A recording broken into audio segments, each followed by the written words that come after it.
What's going on, everyone? Ryan Meeks here with Living in Gilbert. In today's video, we're going to go through a December market update. It is December 8th, 2023. We're doing this every Friday, so make sure you subscribe. Reach out if you guys have any questions. I am a real estate agent serving Gilbert and the Phoenix metropolitan area. So in today's video, guys, I'm going to go through the active supply, mortgage rates, what's going on in sales, recession woes that we're hearing about, zip code comparisons.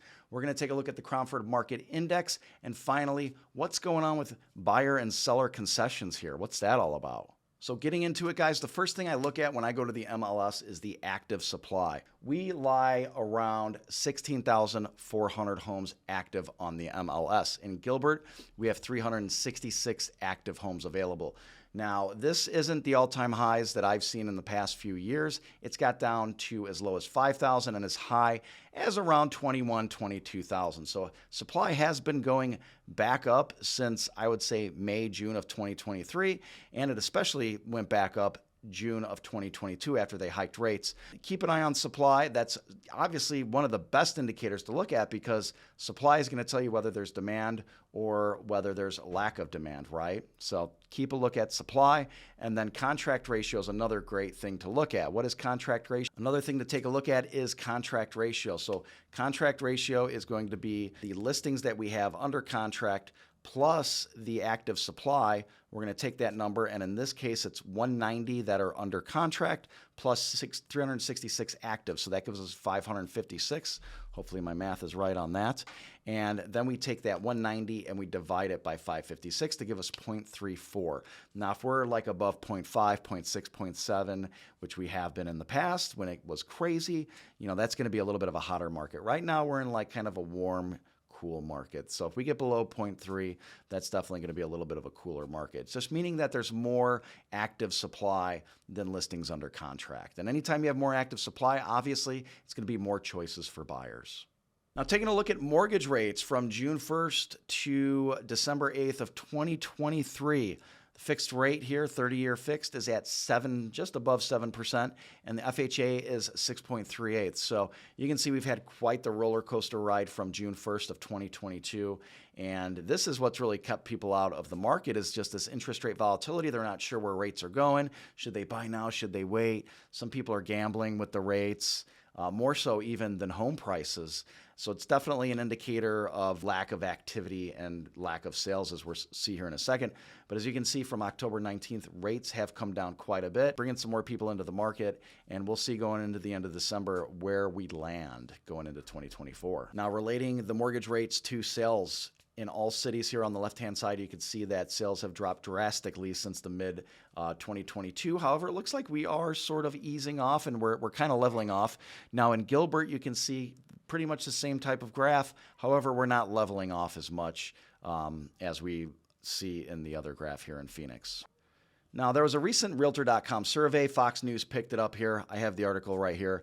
It basically says that the share of the buyers that said a recession would make them at least somewhat more likely to purchase a home was 35.9%. The likelihood was even greater among first-time buyers, with 41.6% indicating they were at least somewhat more likely to buy a home after a recession. So what's going on with recessions here, guys? Well, it's very confusing. Nobody quite knows if we're in a recession, if we're going into a recession. So you can see in September, early October, we pulled these Google searches. 2 of them say yes, 2 of them say no, and then late October, early November, we can see we had 5 yeses with 1 no. I'm sure if you guys Googled, are we in a recession? Are we going into a recession right now? You get even different points of view popping up on Google. Now, one thing that people don't realize is that during a recession, typically home values do not go down. Now, the only one where they went down was in 2008, and that was because of all the crazy lending that we had. So in all of these previous recessions, you can see that we have not had home prices drop. Now, rates have dropped. That's a whole different story. So rates have dropped in order to kind of spark and get us out of recessions. So maybe all of these home buyers that are looking, they think that, rates are going to go down during the recession and they want to buy after a recession, which could be, hey, maybe we're dropping rates right now. We'll hit a recession. We'll drop them even more. And then coming out of that recession, you'll be paying less in rates, but you'll have a little bit more of a higher price home to purchase. Now, in case you guys were wondering, I like to break this down by zip code, median home price in the last 30 days, okay? Now, in all of the zip codes, we had roughly about 25 closings besides 85298, which had about 50 closings, so about double, and it is a bigger zip code in Gilbert. So in 85233, that has like the Islands in there, which is an older community, a lot of older properties because that is, I consider old Gilbert. So 525,000 was the median price point there. You do have some crazy properties there, though. They're like $2.8 million. Crystal Point has one right now. Actually, it's $3.8 million, where it's on a ski lake. I think it's like 6,000 square feet. Crazy house. Check it out. 85296, you have a lot of different communities there, everything from old to new, El Dorado Ranchos to Lakeview Trails at Morrison Ranch, which has all the new build Toll Brothers, Taylor Morrison homes, Fulton homes there. Some of them cost over $1.5 million. So anyways, that price point, $550,000. 85295 consists of the Santan Village Mall and that area around there. You're looking at $580,000 there. 85297, a little bit getting newer here, moving a little bit south. $620,000 is your median price point there. And 85298, $660,000. You have a lot of expensive homes down in the 85298 zip code. Now, if we're looking at the median price this year versus last year, this year it's $580,000. Last year, $563,000. We are up about 3%. So what we have next is the Cromford Market Index. If you guys aren't familiar with the Cromford Market Index, it's a statistical measure that tries to predict where price is going. So anything above a 110 is going to be a seller's market. Price is typically going to go up. And then anything in between 90 and 110 is a balanced market. Anything under 90 is going to be a buyer's market. So buying in a seller's market typically isn't the worst thing in the world because prices are going to go up. When people buy, they like to see the price go up afterwards, especially if you're purchasing a new build. Gilbert is number 3 with a score of 139.6.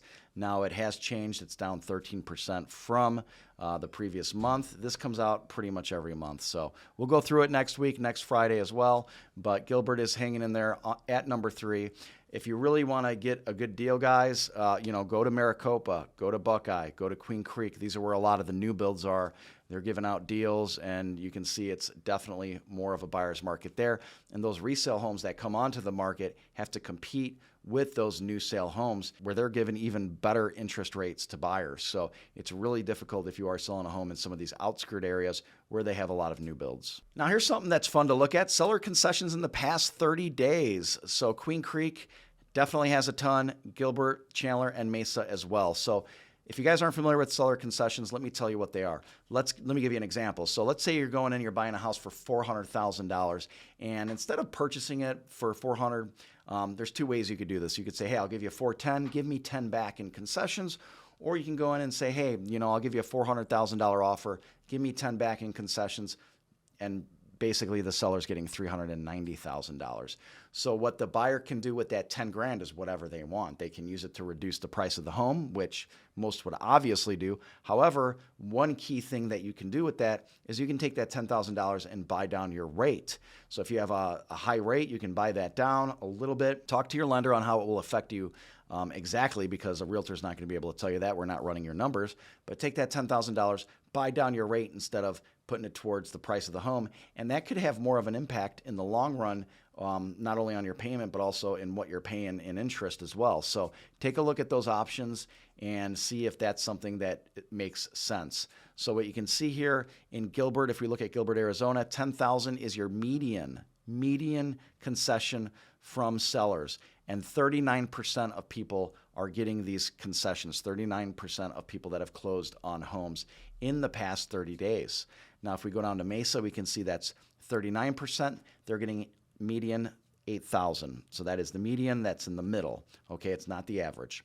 Now, Chandler, we're looking at $9,375 as a concession. And in Chandler, 41% of closings have concessions.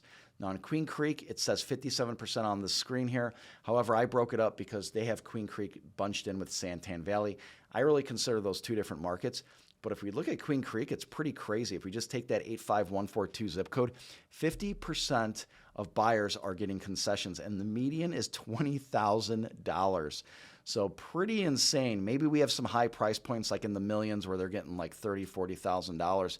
Must be what's going on. Santan Valley, 66% of people are getting seller concessions. So that's got the highest percentage of concessions, and that is 12,600 as the median for those seller concessions in Santan Valley. Oh boy, now recapping, we are up in average sales price. We are up in median sales price. Sales price over asking is up slightly, 10% to 15%, although I put the 50% in there to make it look a little more appealing to you. So that's what to do a lot with. You'll see that with foreclosures. Foreclosures were up 50%. Yeah, it went from 4 to 6, So that's up 10 to 15%. Seller concessions to buyers, 55%. So those are down from last year, down 28%. It's down $1,255. And these are all Gilbert statistics, guys. And sales price to list price ratio is 1.8% below asking price, which means that that's actually gone up. So people aren't getting as much money off of the list or off the list price as they were last year. And median days on market prior to contract, 56 days last year. This year, 40 days. So we're down 16 days, which means that homes are selling a little bit faster. So pretty interesting stuff. We'll see you guys next week. If you have any questions, feel free to reach out. Make sure to subscribe, and have a great weekend.